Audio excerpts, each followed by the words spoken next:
মায়েদের শাস্ত্রসম্মতভাবে সাষ্টাঙ্গ প্রণাম মায়েদের জন্য নিষিদ্ধ আছে। মায়েরা পঞ্চাঙ্গ করবেন, অষ্টাঙ্গ করবেন, কিন্তু সাষ্টাঙ্গ প্রণাম এটি ভক্তি হয়তো দেখাচ্ছেন অনেক মাই, কিন্তু এটি হচ্ছে নিষিদ্ধ কর্ম।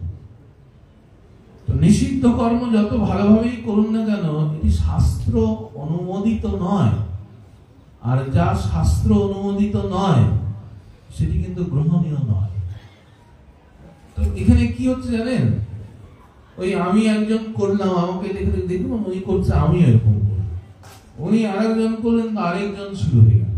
এই করতে করতে দেখবেন এখন আমরা সবাই আমাদের ঠাকুর সেবা ভগবানকে কত ভালোবাসেন একান্তে করতে হবে, লোক দেখিয়ে নয়।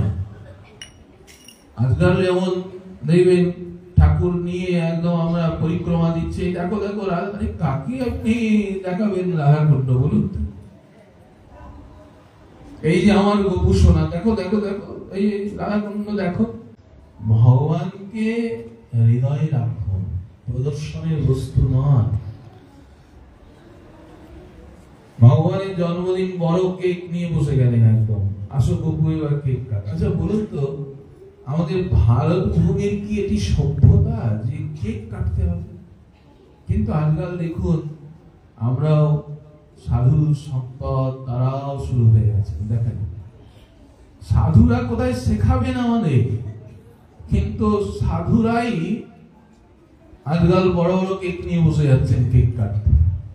কিন্তু এটা আমাদের শাস্ত্রীয় ভারতীয় সভ্যতা নয়। আমাদের ভারতীয় সভ্যতাকে ধরতে হবে, যে সভ্যতার টানে গোটা বিশ্ব এখানে আকৃষ্ট হচ্ছে। কেক কাটুন, কেক নিয়ে বিরোধ নেই, কিন্তু আমাদের জন্মদিন মানে কি বলুন তো? ভগবানের আশীর্বাদ নেওয়া, পিতা মাতার আশীর্বাদ নেওয়া, ধান দুর্ব দিয়ে তাকে আশীর্বাদ করা, মিষ্টান্ন তাকে দেওয়া, ঘির প্রদীপ নিভানো নয়। আলো নেভানোর রেওয়াজ আমাদের দেশে নেই, আমাদের দেশে হচ্ছে আলো জ্বালিয়ে রাখা। গৌরী বৈষ্ণব আমি মনে করি তাদের জন্য হরিনাম দিয়ে জন্মদিন পালন করতে হবে, প্রতি গৃহে আপনাদের এটা চালু করতে হবে। আমরা যেমন আমাদের আশ্রমে কেক কালচার পুরো বন্ধ, কোনো কেক হবে,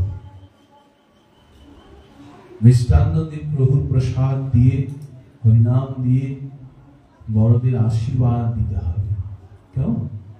সন্তানের উপরে যদি পিতামাতার হাত থাকে, সেই সন্তান যেখানে যাবে, এমনকি ভগবত ভজনও যদি করেন, সেখানে অগ্রগণ্য থাকবে।